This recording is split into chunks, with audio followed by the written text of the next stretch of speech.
important. He knew that we were sailing for Barbados in about 2 weeks, and he wanted to see me before we sailed.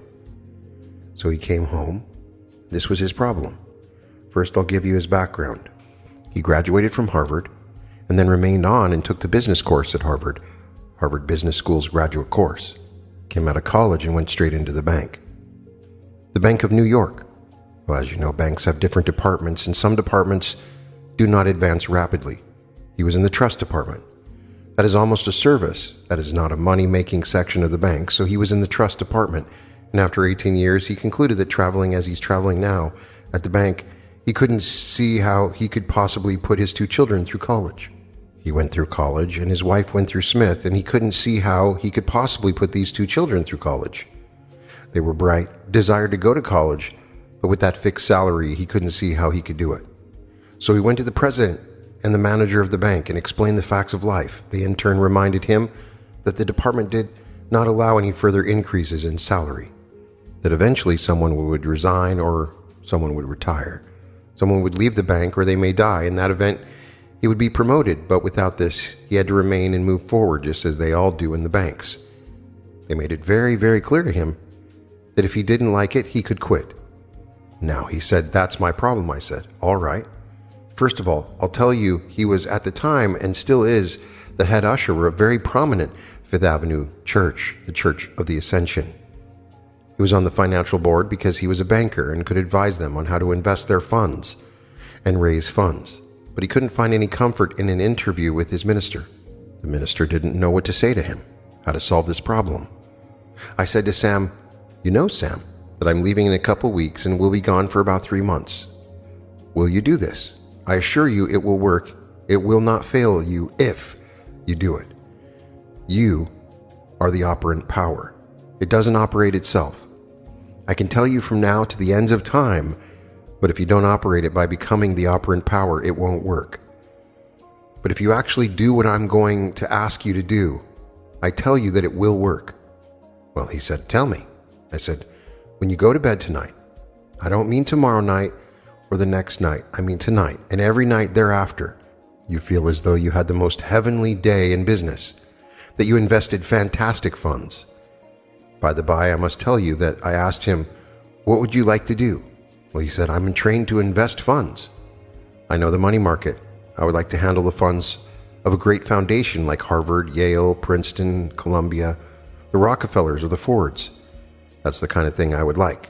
I said, "All right, as you sleep tonight, you feel this is the most heavenly day, the most wonderful day. What a portfolio and what I did with it, this enormous sum of money that you invested, and feel that you've never known such a wonderful day in your business." He started that night. We sailed to Barbados and returned 3 months later.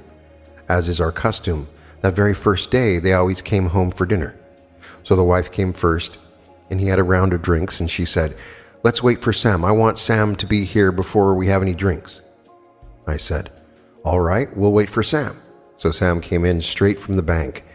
And when he came in, I made a round of martinis, and Sam rose and said, "Dear, did you tell them?"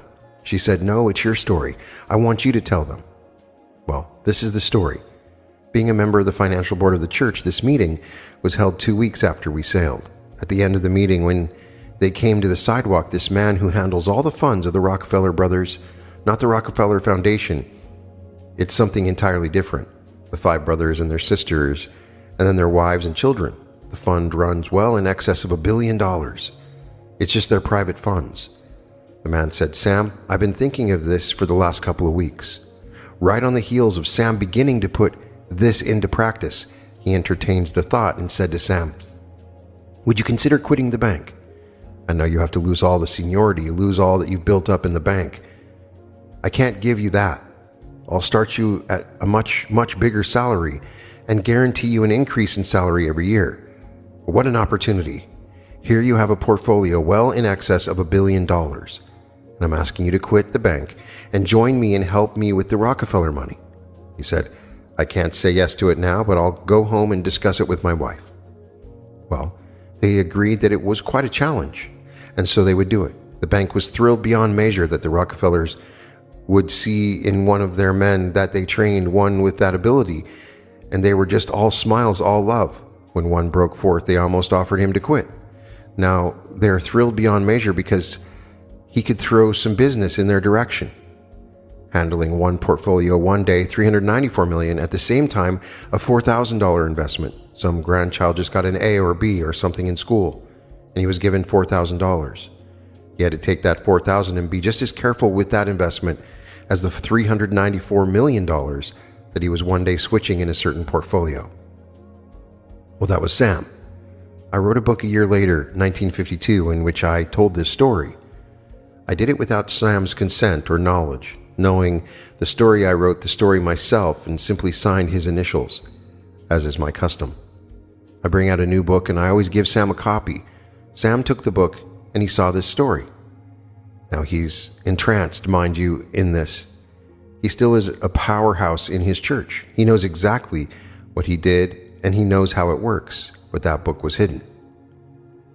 When I called on Sam the next time, there was no discussion of this theory and the book was not available. All my other books were put away. You couldn't find one of my books in Sam's house today, because to him this is irrational. Some friend of this in the social world may come to his apartment and see a book and think by the title or take it from the library, see Sam's story in the book, and that would embarrass him. He's very prominent in his own mind's eye.